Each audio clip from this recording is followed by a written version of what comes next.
আসসালামু আলাইকুম। আজকে দেখাচ্ছি দারুণ মজার চাইনিজ সবজির রেসিপি। আমরা এখানে নিলাম বরবটি, সিম, ফুলকপি, গাজর, পাতাকপি, পেঁপে সব কিছু আমরা এভাবে স্লাইস করে কেটে নিয়েছি। নিয়ে ধুয়ে আমরা হালকা একটু সিদ্ধ করবো, অর্থাৎ বলক উঠে গেলে আপনার এটা নামিয়ে রাখবো। তারপরে আমরা এখানে নিলাম পরিমাণ মতো মুরগির মাংস, বুকের মাংস। এখানে পেঁয়াজ, কাঁচামরিচ একটু ভেজে নিয়ে এখানে মুরগির মাংসটা দিয়ে একটু ভেজে নিচ্ছি। এখানে আধা চামচ আদা বাটা, আধা চামচ রসুন বাটা দিয়ে একটু ভেজে নিয়ে এর মধ্যে দিয়ে দিলাম আধা চামচ ধনিয়া গুঁড়া, আধা চামচ জিরা গুঁড়া দিয়ে একটু মশলাটা কষিয়ে তারপরে সবজিটা দিয়ে একসাথে কষিয়ে নিলাম। আমি এখানে 4-5 চামচ গুঁড়া দুধ নিয়ে এভাবে পানিতে গুলিয়ে দিয়েছি।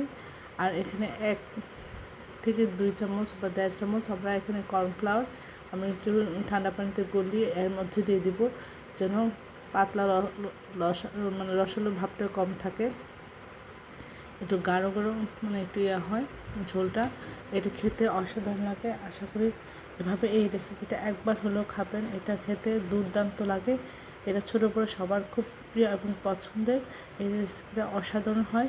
সবাই আমার চ্যানেলটি লাইক এবং শেয়ার দেবেন, সাবস্ক্রাইব করবেন, প্রিয়জনকে বেশি বেশি করে শেয়ার দেবেন। আমার চ্যানেলে সব রকমের রান্নার রেসিপি রয়েছে, আশা করে দেবেন।